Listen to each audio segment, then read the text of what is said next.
In a bustling city where life moved at a fast pace, tensions often simmered beneath the surface. People went about their days, some chasing dreams, others just trying to make ends meet. Among them was Judge Marcus Thompson, a man known for his fairness and wisdom in the courtroom. He wasn't just any judge, he was one of the few black judges in the city, a symbol of hope for many who believed in justice. But on this particular summer afternoon, his life would take an unexpected turn. The day started like any other. The sun hung high in the sky, casting long shadows on the streets below. Humidity clung to the air, making even the simplest tasks feel exhausting. Judge Thompson had decided to use his lunch break to stretch his legs. After spending hours in the courtroom listening to arguments and delivering verdicts, he craved a moment of peace. Dressed casually in jeans and a light blue polo shirt, he stepped out of the courthouse and onto Main Street. To anyone passing by, he looked like just another person enjoying a midday stroll. Main Street was alive with activity. Cars honked impatiently as they waited at traffic lights, while pedestrians hurried along the sidewalks. Street vendors called out to potential customers, offering everything from fresh fruit to handmade crafts. Children laughed and played near a small park, their voices blending with the sounds of the city. Judge Thompson walked slowly, taking it all in. For a brief moment, he forgot about the weight of his responsibilities and simply enjoyed being part of the world around him. As he approached a busy intersection, Judge Thompson paused at the crosswalk. The red hand on the signal told him to wait, so he stood there patiently, his hands in his pockets. Across the street, a group of teenagers joked loudly, drawing smiles from nearby shoppers. A young mother pushed a stroller, her baby giggling as she pointed at pigeons pecking at crumbs on the ground. Everything seemed normal, until the screech of tires shattered the calm. A police car came to an abrupt halt just a few feet away. Its flashing lights reflected off the buildings, catching the attention of everyone nearby. Out stepped Officer Daniel Grayson, a man whose reputation preceded him. Known for his short temper and aggressive tactics, he had been involved in several controversial incidents over the years. Many accused him of targeting people based on their race, though nothing had ever stuck against him legally. Today, however, fate had something different in store. Officer Grayson scanned the area, his eyes narrowing as they landed on Judge Thompson. Without hesitation, he strode toward the judge, his boots thudding heavily against the pavement. "Hey, you!" he barked, pointing a finger. "What are you doing here?" Judge Thompson turned to face him, surprised by the sudden confrontation. "I'm just waiting to cross the street," he replied calmly, his voice steady despite the tension in the air. Grayson didn't seem satisfied. He took another step closer, his posture confrontational. "You sure about that? Don't lie to me." The judge raised an eyebrow but kept his composure. "There's no reason to lie. I'm standing right here, waiting for the light to change." His tone was polite, almost reassuring, as if he were addressing someone confused rather than hostile. But Officer Grayson wasn't interested in politeness. He sneered, clearly irritated. "Let me see some ID," he demanded, holding out his hand. At this point, curious onlookers began to gather. Some whispered among themselves, wondering what was happening. Others pulled out their phones to record the interaction, sensing that something unusual was unfolding. Judge Thompson sighed softly before reaching into his pocket for his wallet. As he did, Grayson's expression darkened further. "Keep your hands where I can see them," the officer shouted, his voice cutting through the noise of the crowd. "I'm getting my ID," Judge Thompson explained, his voice still calm. "Just give me a second." But Grayson wasn't listening. In a move that shocked everyone present, he lunged forward and slapped Judge Thompson hard across the face. The sound of the slap echoed like a gunshot, silencing the murmurs of the crowd. For a moment, time seemed to freeze. Judge Thompson staggered slightly, his cheek reddening from the impact. He blinked, stunned not just by the physical blow but by the sheer audacity of the act. "What is wrong with you?" someone in the crowd yelled, breaking the silence. Others joined in, voicing their outrage. Phones continued to record as the scene unfolded, capturing every detail. Despite the chaos around him, Judge Thompson remained remarkably composed. He straightened up, wiped the corner of his mouth where a thin trickle of blood appeared, and looked directly at Grayson. "Do you know who I am?" he asked, his voice firm but controlled. Grayson hesitated, his bravado faltering for the first. "Charcier, I don't care who you think you are," he snapped back, though there was a flicker of uncertainty in his eyes. Little did Grayson realize how monumental his mistake truly was. What happened next would leave everyone speechless and forever change the course of events in ways no one could have anticipated. The slap echoed through the air, leaving a stunned silence in its wake. Judge Marcus Thompson stood motionless for a moment, his cheek burning from the impact. Around him, the crowd erupted into gasps and murmurs of disbelief. Some people stepped forward, their faces twisted with anger, while others held up their phones, capturing every second of the unfolding drama. Officer Daniel Grayson, still standing close to the judge, seemed to realize that he might have crossed a line, but it was too late to take back what he had done. Judge Thompson's composure didn't waver. Despite the sting on his face and the weight of humiliation, he remained calm. He locked eyes with Grayson, his gaze steady and unflinching. "Do you know who I am?" he repeated, his voice louder this time, carrying authority that couldn't be ignored. Grayson hesitated, his bravado faltering. For a split second, doubt flickered across his face. But instead of backing down, he doubled down, trying to assert dominance. "I don't care who you think you are," he snapped. Though his tone lacked conviction now, it was clear he was scrambling to regain control of the situation, control that was slipping away faster than he could grasp it. The crowd wasn't buying it. A young woman near the front pushed her way closer, her phone held high as she recorded the scene. She squinted at Judge Thompson, recognition slowly dawning on her face. Her eyes widened, and she pointed at him excitedly. "That's Judge Thompson," she exclaimed, her voice cutting through the noise like a knife. "He's a... Judge, I've seen him in court before." Her words sent ripples through the gathering. Whispers turned into loud exclamations as more people realized who the man standing there was. One man shouted, "This guy's a judge? Are you serious?" Another added, "What kind of cop hits a judge? This is insane." The energy shifted, dramatically. What had started as a tense confrontation between an officer and a civilian transformed into something much bigger, a public reckoning. Officer Grayson's face drained of color. His mouth opened slightly, as if he wanted to say something, but no words came out. He glanced around nervously, taking in the sea of angry faces surrounding him. The realization hit him like a punch to the gut. He had just assaulted one of the most respected figures in the city's legal system, and everyone knew it. Meanwhile, Judge Thompson continued to stand tall, refusing to let fear or anger dictate his actions. He turned toward the growing crowd and raised a hand, signaling for quiet. Slowly, the murmurs died down, and all eyes were on him. "Yes," he said firmly, addressing both the crowd and Grayson. "I am Judge Marcus Thompson, and this officer has committed assault in broad daylight, in front of witnesses." His words carried weight, not just because of his title, but because of the undeniable truth behind them. People nodded in agreement, some clapping in support. Others began chanting, "Justice! Justice!" Their voices grew louder, echoing off the buildings and filling the street with a sense of collective outrage. At this point, more police officers arrived on the scene. Sirens blared as 2 patrol cars screeched to a halt nearby. Officers spilled out, rushing toward the commotion. When they saw Grayson standing awkwardly next to Judge Thompson, their expressions changed. Confusion gave way to alarm as they pieced together what had happened.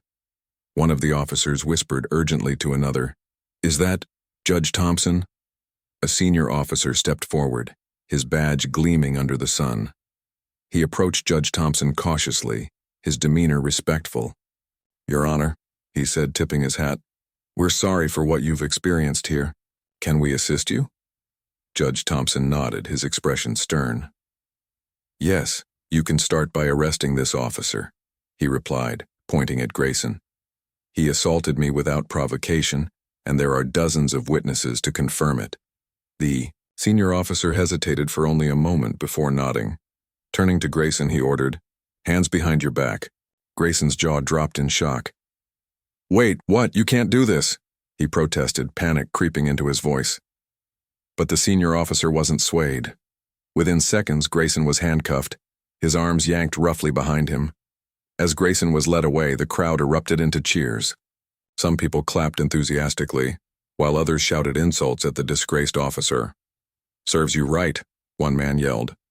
No one's above the law, not even you, added another. It was a cathartic moment for many, a rare instance, where justice felt immediate and tangible.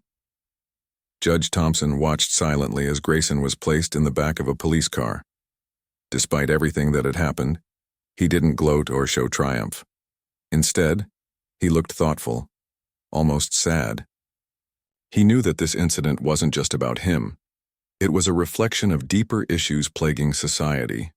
Racism, abuse of power, and systemic injustice weren't new problems. They were old wounds that refused to heal. Today, however, those wounds had been exposed for all to see. Once the initial chaos subsided, reporters began arriving on the scene. News vans parked along the curb, and microphones were thrust in Judge Thompson's direction. He handled the attention with grace, speaking clearly and deliberately. What happened today is unacceptable, he told the cameras. But it's also an opportunity, a chance for us to confront the realities of bias and inequality in our systems. We must hold people accountable when they abuse their power, regardless of their position. His statement resonated deeply with those listening. Social media lit up with reactions as videos of the incident spread like wildfire. Hashtags like Justice for Thompson and accountability now trended within hours. People from all walks of life weighed in, sharing their thoughts and experiences. Some praised Judge Thompson for his dignity and poise, while others expressed frustration over how such incidents continued to happen. Back at the police station, Grayson sat in a holding cell, his head buried in his hands. The gravity of his actions finally sank in. Not only had he slapped a judge, a respected member of the community, but he had done so in front of countless witnesses, ensuring that his career as an officer was over. Rumors circulated that internal investigations were already underway, not just into Grayson's behavior, but into the department's culture as a whole. By evening, the story dominated headlines across the nation. Major news outlets covered it extensively, interviewing experts, activists, and ordinary citizens. Many saw it as a turning point, a moment when the scales tipped ever so slightly toward justice. Judge Thompson became a household name overnight, hailed as a symbol of resilience and integrity. Despite the whirlwind of attention, Judge Thompson returned home quietly that night.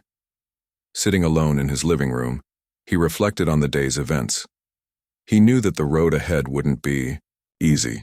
There would be backlash, criticism, and attempts to discredit him. But he also knew that moments like these could spark real change, if enough people were willing to fight for it. And so, as the sun set over the city, the ripple effects of that single slap continued to spread. Lives were touched, conversations were sparked, and seeds of hope were planted. What had begun as a routine walk on a summer afternoon had become a catalyst for something far greater, a movement toward accountability, equality, and justice for all. The ripple effects of Officer Daniel Grayson's shocking actions spread far beyond the busy intersection where the incident had occurred. By the time Judge Marcus Thompson returned home that evening, his name was already trending on social media, platforms nationwide. Videos of the confrontation had gone viral, with millions of views and countless shares. People were outraged, but they were also inspired by how Judge Thompson had handled himself with dignity and poise, despite being assaulted. As dawn broke the next morning, the city buzzed with conversations about what had happened. News anchors discussed it during breakfast shows.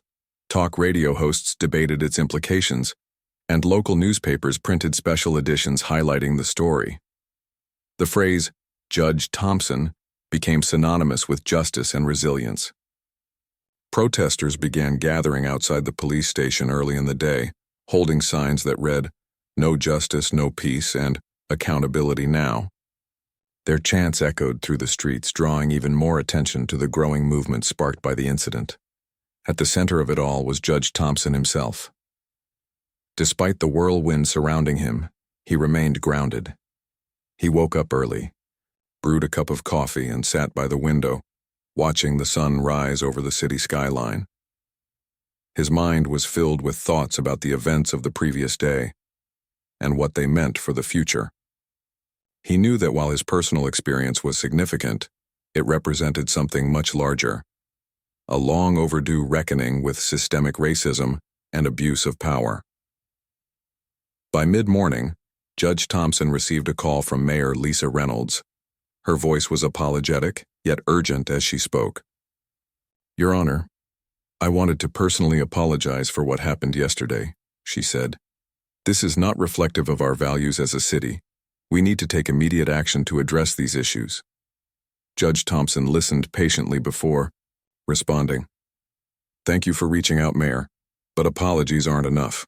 What we need are concrete steps toward accountability and reform. This isn't just about me. It's about ensuring that no one else has to endure such treatment because of their race or background." Mayor Reynolds agreed wholeheartedly. She promised to convene an emergency meeting with city officials, law enforcement leaders, and community activists to discuss potential solutions. Meanwhile, she announced plans to visit the protest site later that afternoon to show solidarity with those demanding change. Back at the police station, tensions ran high. Internal investigators worked tirelessly to piece together exactly what had transpired between Officer Grayson and Judge Thompson. Body cam footage from other officers who had arrived at the scene confirmed the judge's account of events. There was no denying that Grayson had acted recklessly and unprofessionally. Within hours, formal charges were filed against him, including assault and misconduct. Grayson, meanwhile, sat alone in his cell, grappling with the consequences of his actions. For years, he had operated under the assumption that his badge gave him immunity, that he could act however he pleased without facing repercussions. Now, stripped of his authority and humiliated publicly, he realized how wrong he had been. Reporters camped outside the station, eager to get a statement from him, but he refused to speak. Instead, he buried his face in his hands, overwhelmed by guilt and shame. While Grayson languished in custody, Judge Thompson prepared to make a public appearance. Accompanied by close friends and colleagues, he traveled to the courthouse where he worked. A large crowd had gathered outside, many holding banners and cheering loudly when they saw him arrive. As he stepped out of his car, the cheers grew louder. People chanted his name, thanking him for standing up against injustice. Judge Thompson addressed the crowd briefly, his words heartfelt and powerful. "I stand here today not as a victim, but as someone committed to fighting for fairness and equality," he declared.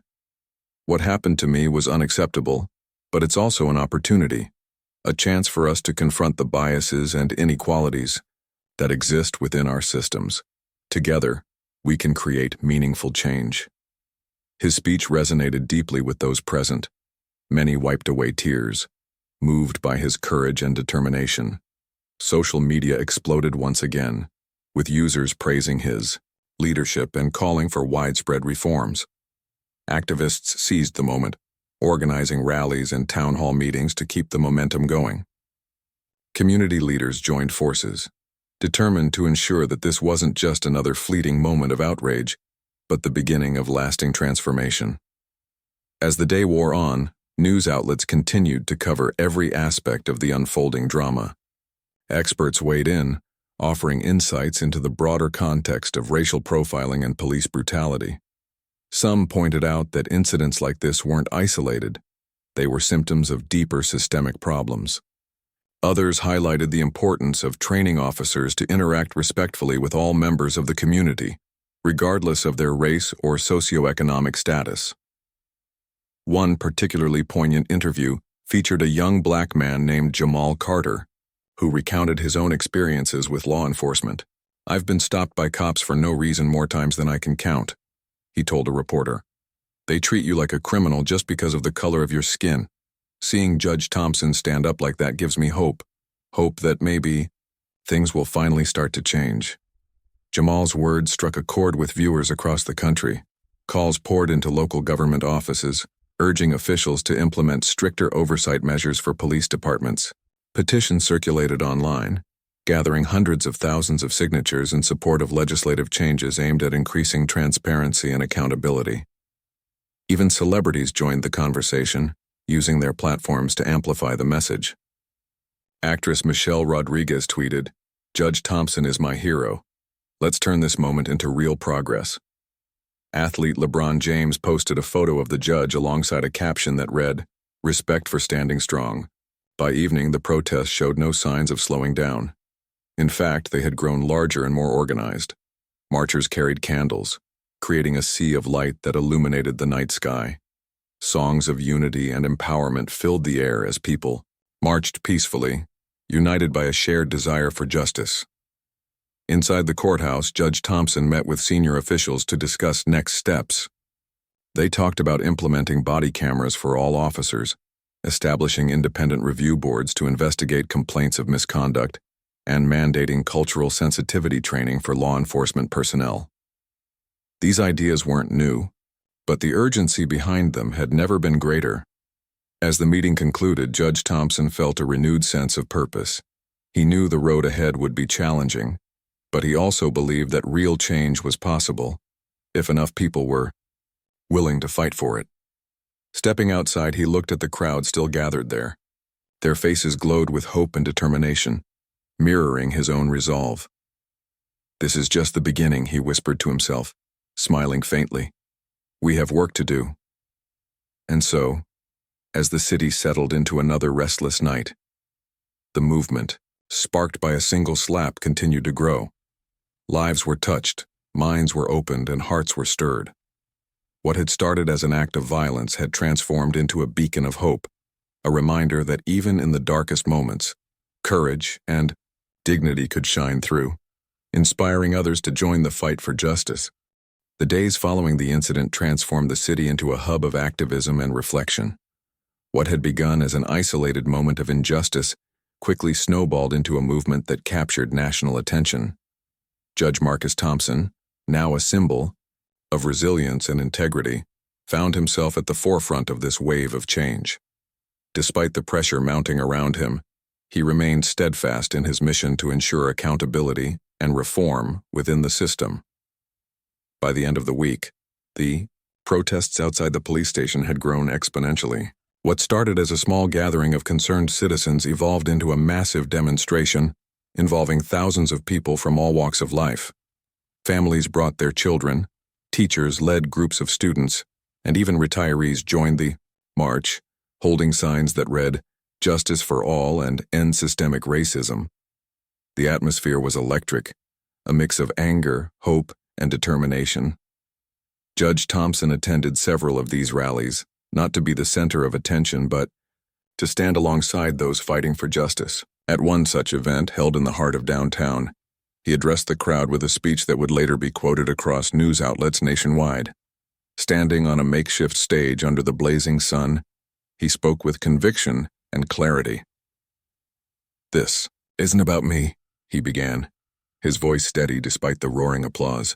"This is about every person who has ever been treated unfairly because of the color of their skin or where they come from. It's about every young black man stopped unnecessarily by the police. It's about every woman harassed while walking home late at night. And it's about every child growing up believing they don't matter because of how society treats them." His words struck a chord with the audience, many of whom nodded in agreement or wiped away tears.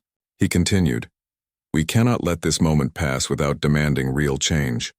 Accountability must be non-negotiable. Transparency must become the norm, and respect, for every individual, must guide our actions moving forward." As the crowd erupted into cheers, chants of "No justice, no peace" filled the air. People waved banners bearing Judge Thompson's face alongside messages like "Reform now" and "Equality for all." Social media platforms were flooded with posts supporting the judge and calling for systemic changes. Hashtags like Dajong Stand with Thompson and Justice for All trended globally, amplifying the message far beyond the city limits. Meanwhile, inside the courthouse, discussions about policy reforms gained momentum. Mayor Lisa Reynolds convened a series of high-profile meetings with law enforcement officials, community leaders, and activists. Judge Thompson played a key role in these discussions, offering insights based on his experiences both as a legal professional and as someone directly affected by police misconduct. One proposal gaining traction was the implementation of body cameras for all officers. This idea wasn't new, but the urgency behind it had never been stronger. Community members argued that video evidence could help hold officers accountable and provide transparency during interactions with the public. Another suggestion involved creating independent review boards composed of civilians to investigate complaints against law enforcement. These boards would operate separately from the police department, ensuring impartiality. Lawmakers also proposed mandatory cultural sensitivity training for officers. The goal was to educate them on implicit biases and teach them how to interact respectfully with diverse communities. While some critics dismissed these measures as insufficient, others saw them as crucial first steps toward meaningful reform. Outside the political sphere, grassroots organizations sprang into action. Volunteers distributed flyers educating residents about their rights during encounters with law enforcement. Workshops were organized to teach people how to document incidents of misconduct safely and effectively. Legal aid clinics offered free services to individuals seeking redress for past grievances. The sense of empowerment spreading through the community was palpable. Officer Daniel Grayson, meanwhile, faced the full weight of the law. His trial began just weeks after the incident, drawing widespread media coverage.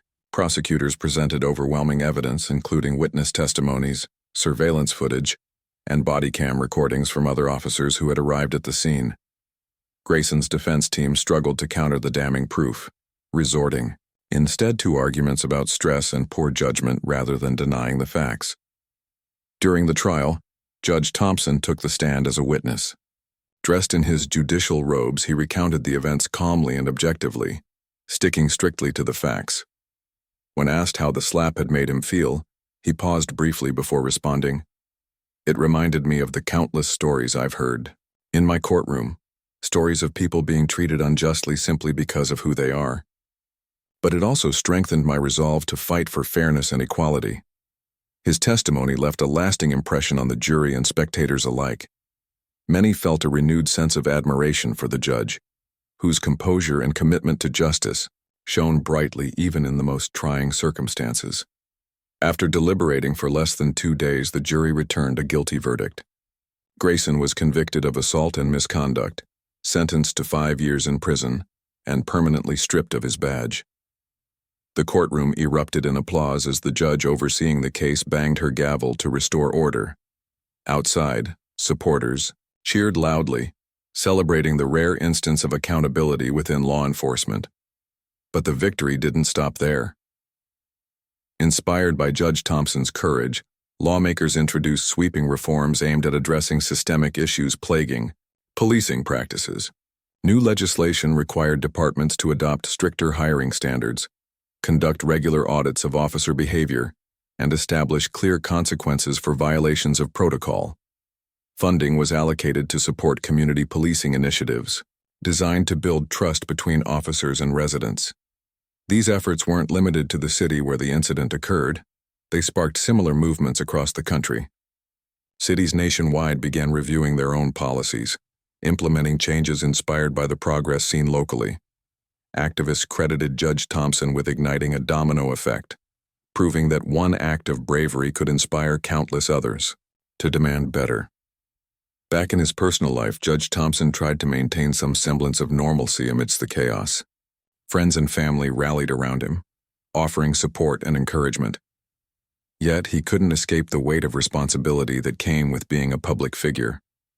Letters poured in daily, from strangers thanking him for giving them hope, from students inspired to pursue careers in law, and from victims of police brutality sharing their painful stories. Despite the challenges, Judge Thompson refused to shy away from his role as a catalyst for change. He accepted invitations to speak at conferences, schools, and community events, using each opportunity to advocate for justice and equality. His speeches often ended with a simple yet powerful message: Change begins with us. If we want a world where everyone is treated fairly, we must work together to make it happen. As weeks turned into months, the energy driving the movement showed no signs of waning. Protesters continued to gather, lawmakers pushed for additional reforms, and conversations about race and policing dominated headlines. Judge Thompson remained a guiding force throughout, reminding everyone that true progress required patience, persistence, and collective effort. And so, what had started as a single moment of violence became a turning point, a spark that ignited, a fire of hope and determination. Lives were changed, systems were challenged, and hearts were opened. For Judge Marcus Thompson, it was more than just a personal triumph. It was proof that standing up for what's right could inspire others to do the same. The months following Officer Daniel Grayson's conviction marked a period of profound transformation, not just for the city but for communities far beyond its borders. Judge Marcus Thompson had become more than a symbol of resilience. He was now a beacon of hope, inspiring countless individuals to believe that change was possible. His name echoed in living rooms, classrooms, and town halls across the nation as people rallied around his story, using it as a catalyst to demand justice and equality. As winter approached, the movement showed no signs of slowing down. Protesters, who had once gathered outside the police station, now organized marches in neighboring cities, spreading their message wider. Social media campaigns gained even more traction, with hashtags like Justice for All and Reform Now reaching millions of impressions daily. Celebrities, activists, and everyday citizens continued to amplify the call for systemic reform, ensuring that the conversation remained at the forefront of public discourse. Judge Thompson himself remained deeply involved in these efforts. He traveled extensively, speaking at universities, community centers, and legislative hearings. Each speech he delivered carried the same core message. Accountability, transparency, and respect were non-negotiable pillars of a fair society. But what set him apart wasn't just his eloquence, it was his authenticity. People saw in him a man who had endured injustice firsthand yet refused to let bitterness consume him. Instead, he channeled his pain into purpose, urging others to do the same. One particularly memorable event took place at a national conference on criminal justice reform. Held in a sprawling convention center, the gathering brought together lawmakers, academics, activists, and survivors of police brutality. Judge Thompson was invited as the keynote speaker, and when he walked onto the stage, the audience erupted into applause. For several minutes he stood silently, taking in the sea of faces before him, each one representing a story, a struggle, or a dream. When he finally spoke, his voice resonated with quiet strength. "We are here today because we share a common goal, to create a world where everyone is treated equally under the law," he began. "But achieving this goal requires more than words. It demands action, real, tangible steps toward dismantling the systems that perpetuate inequality." He went on to outline specific measures that needed to be taken, drawing from both his personal experiences and the lessons learned during the protests. Among his recommendations were mandatory de-escalation training for officers, stricter penalties for misconduct, and increased funding for programs aimed at bridging the gap between law enforcement and marginalized communities. His proposals were met with overwhelming approval, sparking discussions that would shape policy decisions in the coming years. Back home, the city itself was undergoing visible changes. The mayor's office announced the establishment of an independent oversight committee tasked with reviewing allegations of police misconduct. Composed of civilians, legal experts, and former law enforcement officials, the committee was designed to operate free from political influence, ensuring impartial investigations. This move was widely praised by activists who saw it as a critical step toward rebuilding trust between the police and the community. Additionally, the police department implemented sweeping reforms. Body cameras became mandatory for all officers, and footage was required to be stored securely and made accessible to the public upon request. Training sessions focused on cultural sensitivity and implicit bias were rolled out citywide, with participation being a condition of employment. Officers found guilty of violating protocol faced swift disciplinary action, including termination and criminal charges in severe cases. These changes didn't happen overnight, nor did they come without resistance. Some within the police force grumbled about the new rules, claiming they hindered their ability to do their jobs effectively. Critics argued that the reforms placed too much emphasis on punishing officers rather than addressing broader societal issues. But supporters countered that accountability was essential if real progress was to be achieved.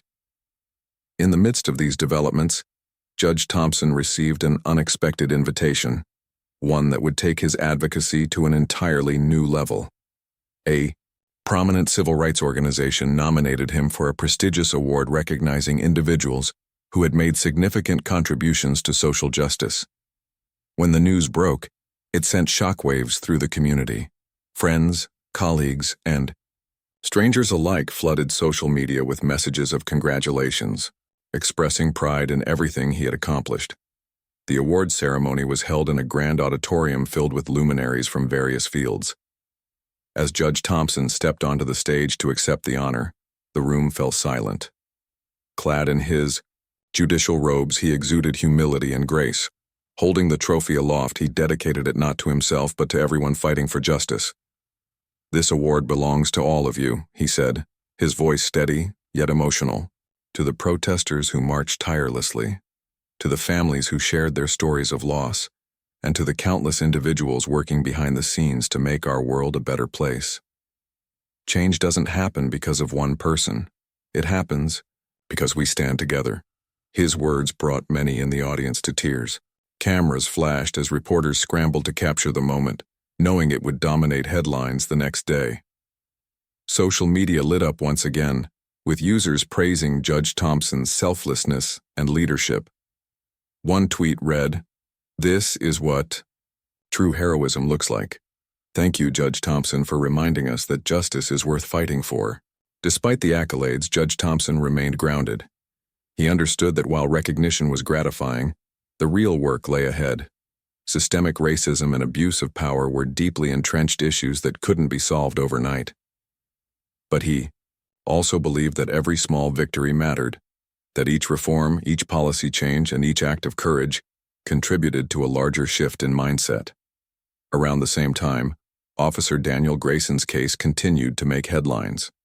Serving his sentence in a maximum security prison, he became a cautionary tale, a stark reminder of the consequences of abusing authority.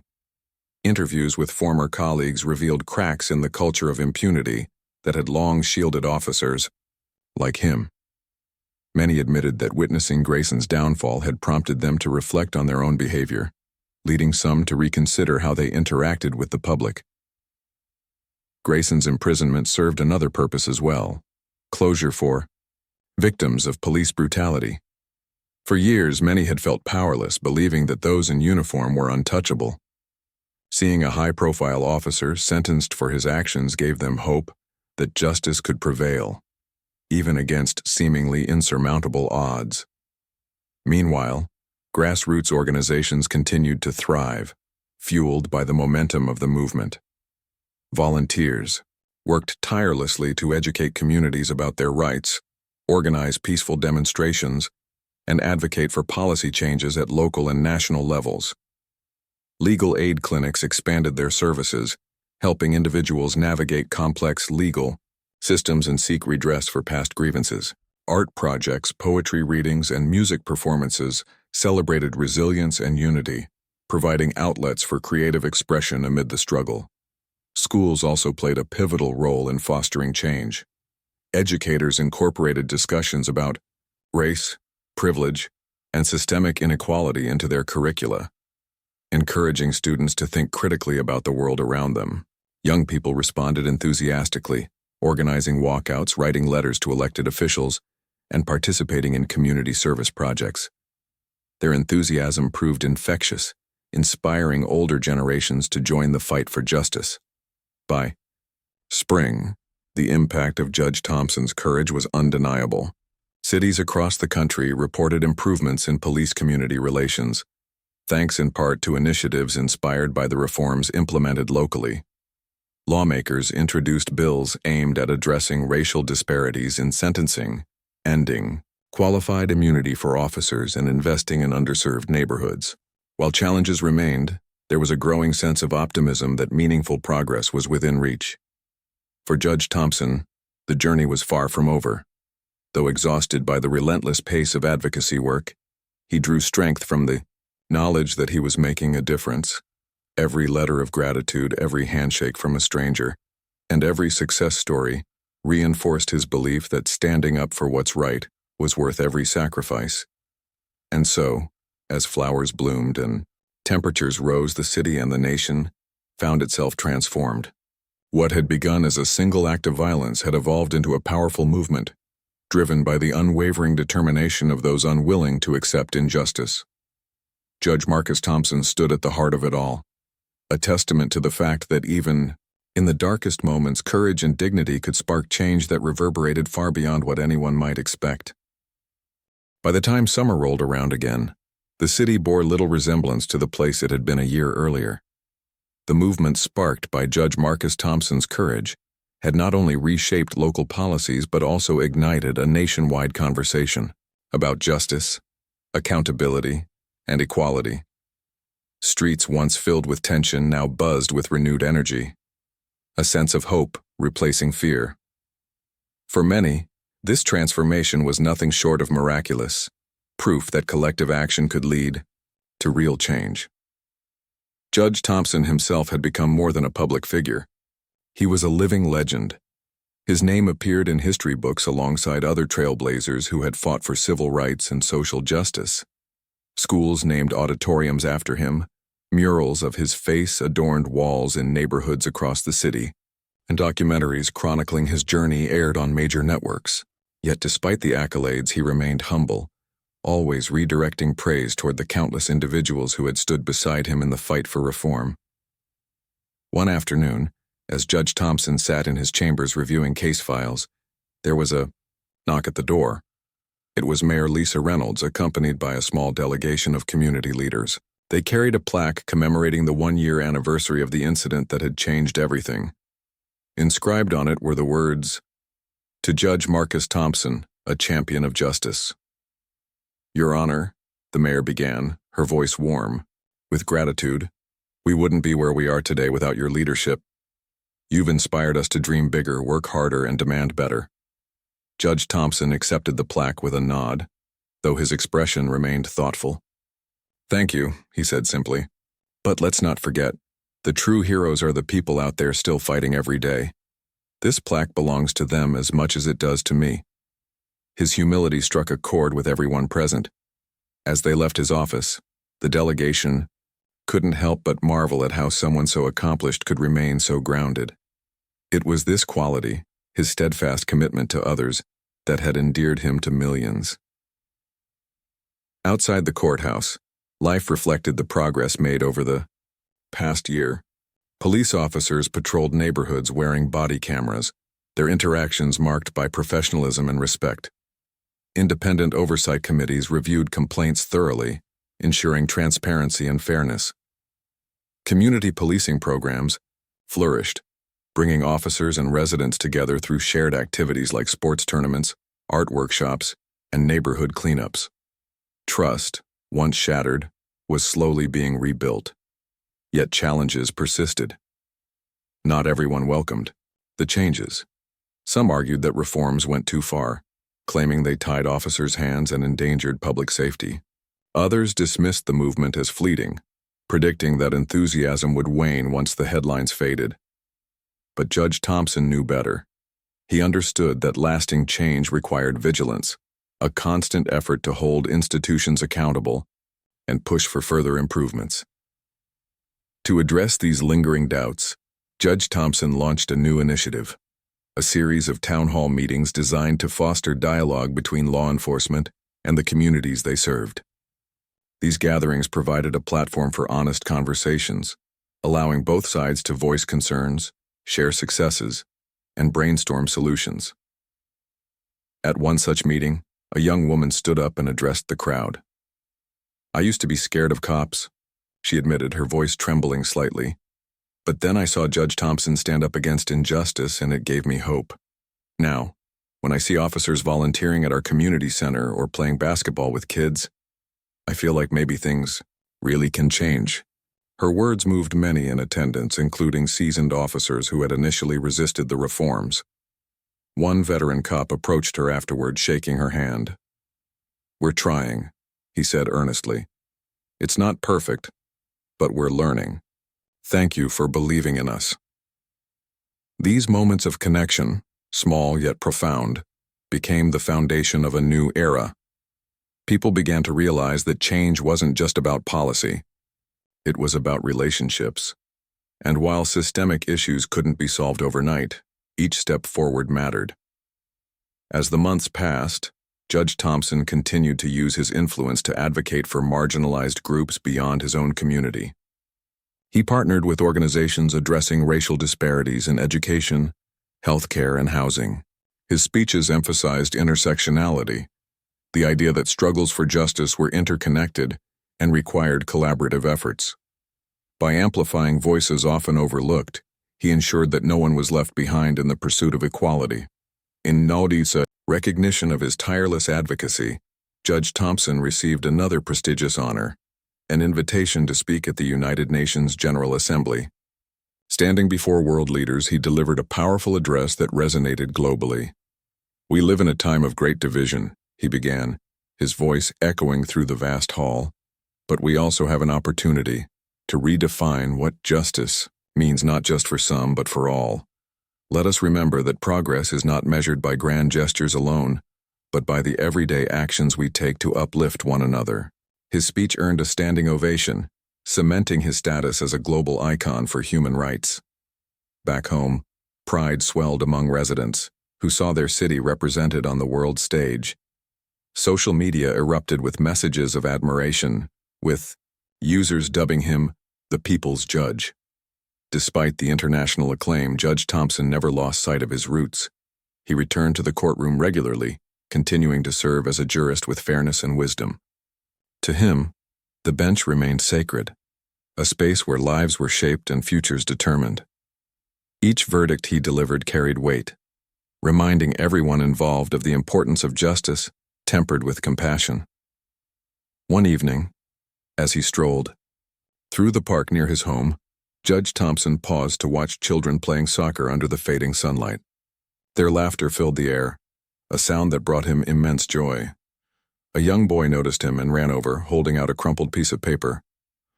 "Are you Judge Thompson?" the boy asked shyly. "Yes, I am," he replied, smiling warmly. "I drew this for you," the boy said, handing him the paper. On it was a crude but heartfelt sketch of a man wearing a robe, surrounded by stars. Beneath it, the boy had written, "Thank you for making the world better." Touched, Judge Thompson knelt down to meet the boy's gaze.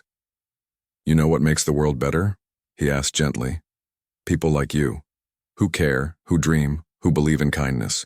Never stop doing that." The boy beamed, running back to join his friends. Watching him go, Judge Thompson felt a deep sense of fulfillment. This was why he had endured the hardships, faced the backlash, and pushed forward despite the odds. Moments like these reminded him that every effort, no matter how small, contributed to something greater. As night fell, Judge Thompson walked home, reflecting on the journey that had brought him here. From the slap that had shaken the city to the global movement it had sparked, every twist and turn had taught him invaluable lessons. He realized that justice wasn't a destination. It was a process, an ongoing struggle to create a world where everyone could thrive. Though the road ahead would undoubtedly have its obstacles, Judge Thompson felt hopeful. Change was possible. He knew, because he had seen it happen. And as long as there were people willing to stand up, speak out, and fight for what was right, the future held promise. And so, the story of Judge Marcus Thompson became more than just a tale of resilience. It became a testament to the power of courage, dignity, and unity. It reminded the world that even in the darkest moments, light could shine through, inspiring others to join the fight for justice. For Judge Thompson, the journey was far from over, but he faced it with unwavering determination, knowing that every step mattered.